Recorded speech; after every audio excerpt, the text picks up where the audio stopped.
नमस्कार दोस्तों, मैं हूँ विजय विद्रोही और आप देख रहे हैं अनकट। दो कहावतें याद आ रही हैं।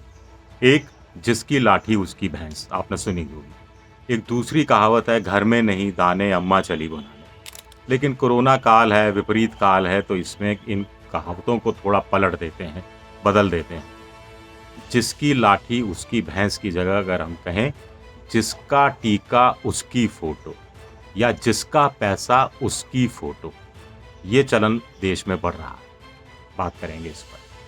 दूसरा है कि घर में नहीं दाने अम्मा चली भुनाने।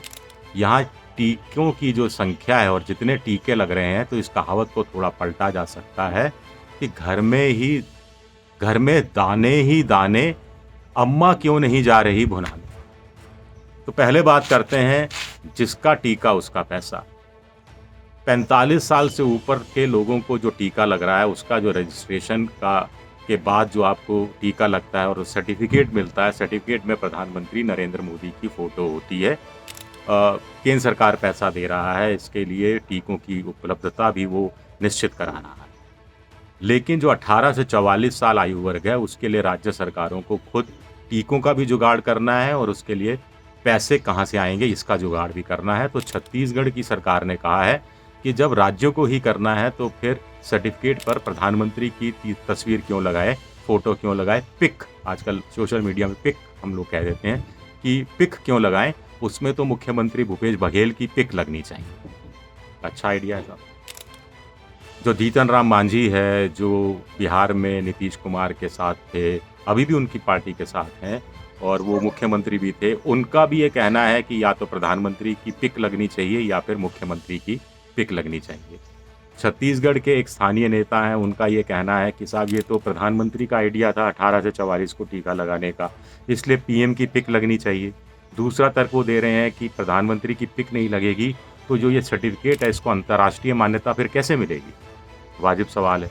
लेकिन एक बड़ा सवाल है कि क्या डब्ल्यूएचओ ने कहा, क्या यूएनओ ने कहा, किसने कहा कि जो अंतर्राष्ट्रीय मान्यता है, उसके लिए जो सर्टिफिकेट जारी हो। पहली बात तो अंतर्राष्ट्रीय मान्यता इस रूप में मिलेगी, नहीं मिलेगी, वैक्सीन पासपोर्ट होगा, नहीं होगा, इस पर अभी कुछ चीज़ें तय नहीं है, काम हो रहा है। लेकिन अगर हो भी जाता है, तो किसने कहा कि उस पर पिक लगानी ज़रूरी है? आखिर अमेरिका में जो सर्टिफिकेट मिल रहा है, उसमें बाइडेन की पिक नहीं है। यूके में जो सर्टिफिकेट मिल रहा है, वहाँ के प्रधानमंत्री मॉनसन की पिक नहीं है। एनिका जो हैं वाइस चांसलर, उनकी पिक नहीं है। तो जब उनकी पिक्चर नहीं है, वो लोग अपनी तस्वीर नहीं लगा रहे, तो फिर हमारे यहाँ ही क्यों तस्वीरें लगाई जा रही हैं? इसकी एक कारण ये भी है कि हमारे यहाँ तस्वीरें लगाने का, नेताओं की मूर्तियाँ लगाने का, नेताओं के स्टैच्यू लगाने का, चौराहों पर मूर्तियाँ लगाने का बड़ा चलन रहा है, बड़ी परंपरा सी रही है। इस पर बड़ी राजनीति भी होती रही है। अखबारों के अंदर भी जो योजना छोटे रूप में छपती है और बड़ी तस्वीरें छप जाती हैं। पहले तो आपने देखा था कि तस्वीरें, कई तस्वीरें, योजना एक होती थी और 5-5 तस्वीरें छप जाती थी। मामला सुप्रीम कोर्ट तक में पहुंच गया था। सुप्रीम कोर्ट ने कहा सिर्फ प्रधानमंत्री की पिक लगेगी योजना के बारे में बताने वाली। फिर मुख्यमंत्री ने आग्रह किया, तो मुख्यमंत्री के आग्रह पर सुप्रीम कोर्ट ने अपने रुख में थोड़ा परिवर्तन किया कि चलो ठीक है, मुख्यमंत्री की भी पिक लगा लेते हैं। आपको ध्यान होगा कि मनरेगा योजना जब देश में शुरू हुई थी, तो बहुत सी राज्य सरकारों ने, बहुत से मुख्यमंत्रियों ने जो मनरेगा के बड़े होर्डिंग लगते थे गाँव में, ख़ास तौर से कि मनरेगा में इतनी मजदूरी दी जाएगी, इतना काम दिया जाएगा, इतना पैसा दिया जाएगा, उस पर मुख्यमंत्री अपनी फ़ोटो चस्पा कर लेते थे, पिक लगा देते थे, तस्वीर लगा देते थे। इसको लेकर बड़ा ऐतराज़ हुआ था, बड़ा बवाल मचा था। तो हिंदुस्तान तो इसी तरह का देश रहा है।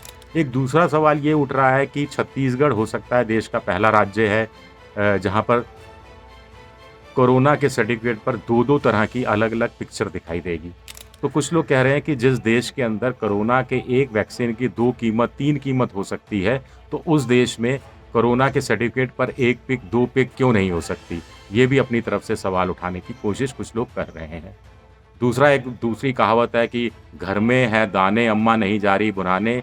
इसको लेकर ये कहा जा रहा है मई के महीने में कि हिंदुस्तान के अंदर करीब 6 साढ़े 6 करोड़ कोविशील्ड का टीका आया और 2-2.5 करोड़ करीब कोवैक्सीन का टीका उपलब्ध हुआ। तो करीब 8.5-9 करोड़ टीका उपलब्ध हुआ और टीके इस हिसाब से लगने चाहिए थे करीब 27 लाख रोज। लेकिन मई का जो पहले 3 हफ्ते बताते हैं कि उसमें टीके लगे सिर्फ 16.5 लाख टीके ही लग पाए हैं। तो ऐसे में बड़ा सवाल उठ रहा है कि ये बाकी बचे हुए टीके कहाँ थे? एक तरफ राज्य सरकारें कह रही हैं टीकों की कमी है, दूसरी तरफ जितना टीका है उतना टीका भी लगाया क्यों नहीं जा रहा। तो ये 2 कहावतें हैं, इन 2 कहावतों के हिसाब से कोरोना काल में हो रही पॉलिटिक्स, इससे मुझे लगा कि आपको मैं आसानी से समझाऊँ। शुक्रिया।